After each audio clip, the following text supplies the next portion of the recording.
donc du coup, même si le maintien est acquis, l'équipe continue sur sa lancée. Ouais, c'était pas une victoire facile. Voilà, on a eu un peu de mal à rentrer dans le match, j'ai trouvé. Et puis après, on a réussi à trouver le rythme. Voilà, contre une équipe qui venait jouer gros, puisque c'est une équipe qui va lutter pour le maintien malgré la qualité de son effectif. Donc on a plutôt bien réajusté après et on a réussi à revenir au score et à gagner le match, ce qui prouve bien le mental de compétiteur que peut avoir le groupe.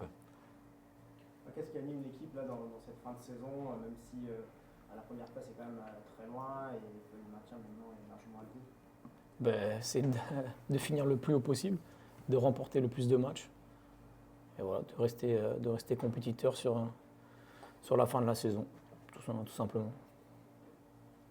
Tu as fixé des objectifs chiffrés ou des challenges particuliers ou c'est match après match?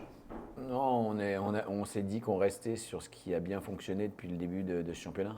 Voilà, chaque match, chaque samedi ou chaque vendredi ou chaque jeudi, puisqu'on a même joué le jeudi maintenant.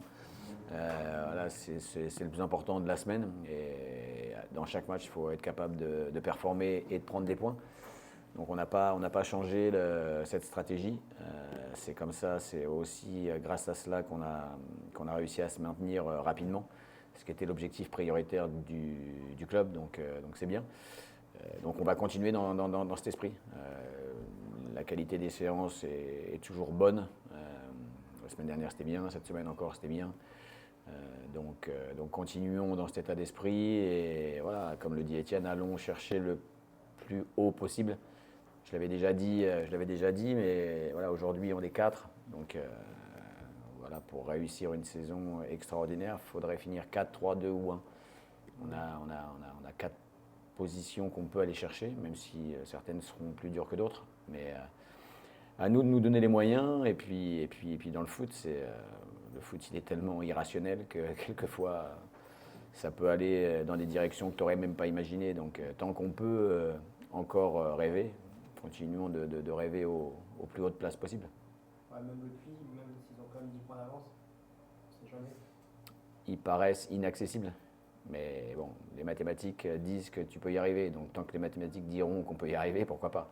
Mais avant de songer au Puy, il faut déjà bien aborder ce match contre Rumilly, qui est une vraie bonne équipe, qui a l'effectif pour moi pour être entre top 1 et top 6. Donc il nous avait posé beaucoup de difficultés ici. On avait remporté le match, mais je pense que tout le monde était d'accord pour dire qu'à l'issue du match, si un nul aurait été le résultat final, ça aurait été logique, puisqu'ils avaient été performants, ils avaient tapé le poteau juste avant nous, on a marqué en fin de match. Donc voilà, c'est un match qui avait réussi à tourner pour nous là-dessus, mais voilà, c'est une équipe solide contre laquelle il faudra vraiment être au top pour pouvoir prendre des points. Ouais, c'était un but à 7 minutes de la fin, je crois, de Castera. C'est vrai que c'était un match hyper serré. Ouais, chacun avait eu des temps, forts et faibles. Eux, ils avaient bien joué le coup, ils étaient venus pour nous attendre et pour contrer. Et ils avaient plutôt bien fait avec des mecs devant qui vont vite, qui sont techniques, qui sont capables d'éliminer. Et ils s'étaient bien projetés, donc ils nous avaient mis en difficulté. On s'était créé aussi des situations, on avait eu nos temps aussi, nous, pour marquer. Donc c'est pour ça que je dis que ce match-là, tu le gagnes sur la fin parce que tu vas le chercher, parce qu'encore une fois, on a vraiment tous une âme de compétiteur et on veut toujours tout gagner, mais il aurait pu aussi se terminer par un 0-0, personne n'aurait crié au scandale. Donc comme souvent cette année, il faudra être solide, performant, concentré, rigoureux et avoir la dalle pour pouvoir aller prendre des points là-bas, parce qu'il leur manque un petit peu de points aussi pour se maintenir, donc ils seront dans un état d'esprit aussi de compétition. Puis il y a cette série qui continue, là, maintenant ça fait 10 matchs sans défaite. C'est aussi important, ce petit challenge, de poursuivre le plus longtemps possible. Bien sûr, c'est comme le fait de vouloir finir à la place la plus haute. C'est un objectif qui nous tient en haleine, et l'objectif c'est de tenir cette série le plus longtemps possible. Ce qui veut dire que forcément on sera au minimum dans le top 4 si on continue cette série jusqu'à la fin. Donc, il faut regarder un petit peu le classement des matchs retour, qui peut aussi être un petit challenge. Vous êtes deuxième, ça prouve aussi la bonne forme depuis janvier. Celui-là, je ne l'ai pas regardé. J'en ai d'autres, mais pas celui-là. Non, ouais, bon, on fait une bonne phase retour, donc ce classement ne m'étonne pas. Moi, j'ai l'habitude de montrer aux joueurs surtout la forme du moment, donc les 5-6 derniers matchs, et aussi depuis la journée 10. Parce que depuis la journée 10, en effet, on est très très bien classé, puisqu'on fait partie des meilleures équipes avec Cannes et Le Puy, donc ça prouve bien que depuis cette journée 10, voilà, une fois qu'on s'était approprié la poule, que l'entente entre les gars était meilleure, que ce soit en dehors ou sur le terrain, on a réussi à performer. Donc il faut garder tout ça en tête et continuer de vouloir avancer et aller le plus haut possible pour confirmer définitivement cette belle saison. Il y a la première place qui est assez loin, il y a la deuxième, mais avec la perspective du meilleur deuxième, même si c'est assez hypothétique pour les rétrogradation administrative, mais est-ce qu'on peut y penser quand même? Ça peut exister, donc on peut y penser. On peut se donner, encore une fois, le droit de rêver, même si ce n'est pas le principal objectif pour moi. Le principal objectif, c'est de continuer d'être performant, à la fois à l'extérieur, où on a fait des matchs solides, où on a bien défendu, on a été solidaire, on a réussi à bien préserver notre cage et à mettre des contres, ou ici, où on a aussi été capable de mettre du jeu en place sur des attaques placées sans se faire trop souvent contrer par les adversaires. Donc c'est surtout là où on doit rester performant. Si on est performant dans tous ces domaines-là, les résultats continueront de suivre et puis ils nous mèneront où veut bien nous amener notre destin. Est-ce que le fait qu'il n'y ait plus la pression du maintien, ça aide justement à produire un plus de jeu et à progresser aussi là-dessus? Pas forcément, on reste comme on est depuis le début de la saison. Après, peut-être qu'inconsciemment, ça joue un petit peu, mais voilà, les plans de jeu sont bien établis avant les matchs et ils ne diffèrent pas parce qu'on est maintenu ou pas. Ça reste les mêmes attentes, donc il n'y a pas forcément de différence sur cet aspect-là. C'est davantage une progression sur la saison. Ouais, de continuer d'avoir envie de venir à l'entraînement pour progresser, pour obtenir nos résultats à nous dans le contenu le week-end. Donc, mais je suis d'accord avec Étienne, moi j'ai pas spécialement noté de différence entre le moment où on a eu 36 points et avant, quoi. Les contenus ont toujours été de qualité. Voilà, donc non, pas de différence particulière. Est-ce que le début de saison, ça laisse un petit regret quand on voit que là, depuis une quinzaine de matchs, vous êtes au niveau des plus meilleurs? J'ai pas l'habitude de vivre avec des regrets. Ce que je vois, c'est que quand je l'ai dit aux joueurs aussi, quand on a repris au mois de juillet, on a appris qu'on allait dans le groupe sud, je crois que ça devait être le 17 juillet, je crois. On était tous en panique. Tous, on ne savait pas trop où ça allait nous mener. Donc voilà, aujourd'hui on est classé 4e, on a un nombre de points qui nous permet de nous maintenir.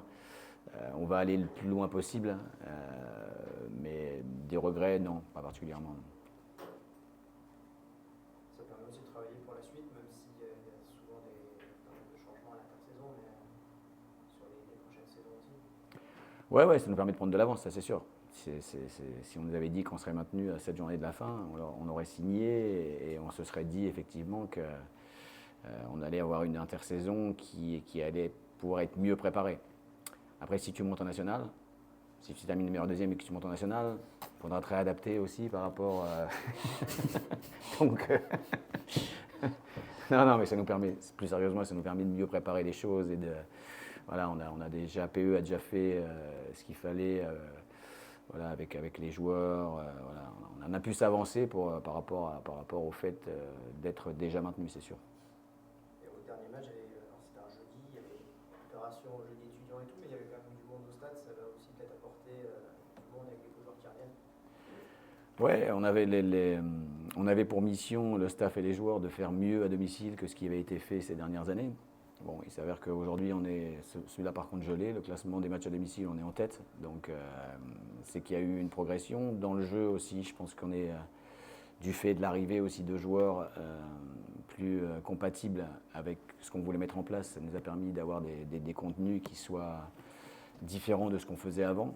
Dans l'utilisation du ballon notamment, on est quand même capable de faire plus de choses que ce qu'on faisait avant. Donc je pense que les objectifs jusqu'à présent sont remplis à domicile. Donc c'est bien aussi que les gens nous suivent un peu plus, parce qu'on a aussi eu des contenus en Coupe de France qui ont été de qualité contre des équipes difficiles à jouer, Rodez, Clermont, où ça a été bien aussi. Donc voilà, c'est bien qu'on ait un peu plus de monde. On aimerait en avoir encore un peu plus. À nous d'être peut-être encore plus performants sur les matchs qui viennent, mais en tout cas, c'est bien que les gens viennent. C'est un truc que je me disais, mais est-ce qu'il faudrait, dans le foot comme un peu dans le rugby, en Ligue 2, des play-offs pour les places d'accès site qui pourraient donner un peu de piment aux saisons? Ça, c'est un truc que j'entends depuis longtemps, mais il est clair en tout cas qu'une montée seulement dans les groupes de N2, ça aide pas à ce que ce soit attractif. Voilà, il faudrait, pour qu'il y ait un renouvellement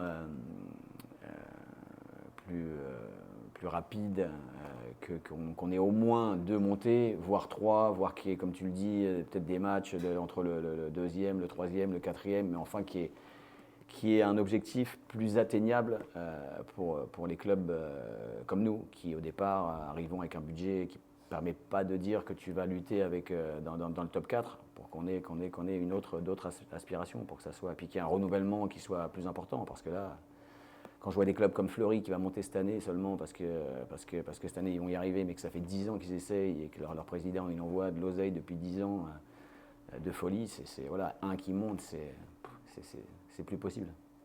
Le renouvellement, il se fait par les liquidations judiciaires. Ouais, et puis des gens qui s'essoufflent, quoi. Parce que je peux le comprendre, quoi.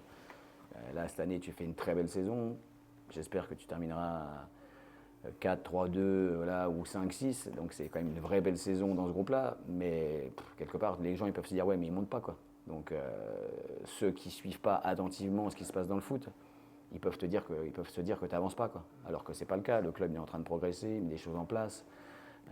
Mais finalement, pour avoir vraiment le Graal de monter en national, c'est complexe, quoi, parce qu'il y a tout un tas de choses que tu ne maîtrises pas complètement et tout peut se passer, quoi. Donc, mais bon, est-ce que la Fédé vont un jour se décider à faire ce changement? Pas sûr. Pour ce match, est-ce qu'il y a des blessés? Lucas Liort, toujours. Mamad Sakho, toujours. Alex Mourabit, toujours. Et puis on a Mamad Diarra qui revient, mais pas certain qu'il puisse postuler. Ça marche.